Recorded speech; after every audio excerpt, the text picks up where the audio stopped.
NBR এর কর্মকর্তা কর্মচারীদের আজকের এই 2 দিনের শাটডাউনে আমাদের কুমিল্লা ইপিজেড এর ইম্পোর্ট এক্সপোর্ট টোটালি গতকালকে হোল্ড 100% বন্ধ ছিল, আজকেও 100% বন্ধ। কোনো এক্সপোর্ট ইম্পোর্ট হচ্ছে না। আমাদের জানা মতে একদিন এক্সপোর্ট ইম্পোর্ট বন্ধ থাকলে 2,500 কোটি টাকা এই দেশে ক্ষতিগ্রস্ত হচ্ছে ব্যবসায়ীরা। সুতরাং ব্যবসায়ীদের পাশাপাশি আমরাও ক্ষতিগ্রস্ত হচ্ছি, কুমিল্লা ইপিজেডের ইনভেস্টররা ক্ষতিগ্রস্ত হচ্ছে। এই পরিস্থিতি চলতে থাকলে কুমিল্লা ইপিজেডের ইনভেস্টররা কুমিল্লা ইপিজেডের ইনভেস্ট করা থেকে মুখ ফিরিয়ে নেবে। আমরা চাই সরকারের পক্ষ থেকে এনবিআর এর কর্মকর্তা কর্মচারীদের যে দাবি, সেই দাবির বিষয়ে খুব তাড়াহুড়ো করে কোনো একটা দ্রুত সমাধান করার জন্য আমরা সেই দাবি রাখছি সংশ্লিষ্ট মহলের কাছে। এই গত 3 দিন পর্যন্তই কুমিল্লা ইপিজেডের মাঝে বসে আছি। তো আমরা বুঝতে পারতেছি, এখন জানতে পারতেছি, যাই শুনতে পারতেছি কাস্টমসের কারণে কাস্টমসরা নাকি কলম বিরতি করছে। তো কলম বিরতির কারণে আমরা সাধারণ যারা মোটর শ্রমিক আছি তারাই আমরা লাঞ্ছিত হতে পারছি, এবং আমরা মোটর শ্রমিকেরা তো লাঞ্ছিত হচ্ছি। আমার মনে হয় যে এই পাশাপাশি আমাদের রাষ্ট্রীয় অর্থনীতিকও অনেক দুর্বল হচ্ছে।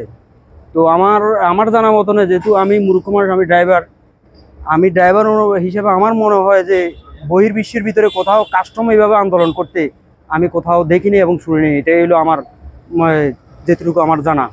তো আমাদের দেশে কাস্টম যেভাবে, যেমন কি সাধারণ শ্রমিকের মতো আন্দোলন করতেছে, এটা আমরা মেনে নিতে পারছি না।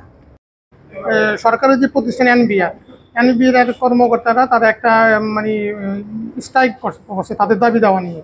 দাবি দেওয়া তো সরকারের কাছে এনবিআর এর দাবি। এই দাবির পক্ষে কাস্টম ভ্যাট এবং এনবিআর এর সংশ্লিষ্ট যে প্রতিষ্ঠানগুলো আছে তাদের দাবি তারা সরকারের কাছে উপস্থাপন করছে। সরকার এবং এনবিআর এর মধ্যে দাবি দেওয়া নিয়ে মানে তারা দাবি দেওয়া নিয়ে আলোচনা বন্ধ রেখে তারা কাজ স্টপ রাখছে। সিএনএফ এর সমস্যা হলো সিএনএফ কাজ করার জন্য প্রস্তুত। আমাদের ডকুমেন্ট, আমাদের এক্সপোর্ট ইম্পোর্ট সব নিয়ে আমরা কাজ নিয়ে রেডি আছি।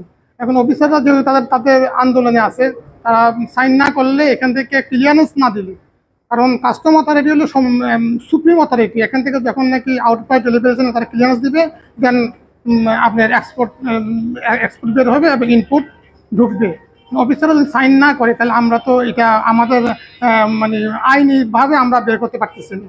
এখন আমাদের সমস্যা হচ্ছে যে গত 2 দিন থেকে কোনো আমদানি রপ্তানি কুমিল্লার ভিতরে সম্পূর্ণ বন্ধ। কারণ যেহেতু এই আমদানি রপ্তানি কার্যক্রমের যে আইনগত অথরিটি আছে সেটা হইল কুমিল্লা কাস্টম হাউসের অফিসাররা, এবং ওনারা যদি কোনো সরকার পেপারে অনুমতি না দেয়, মানে সিগনেচার না দেয়, তাহলে আমরা কাজ করতে পারতেছি।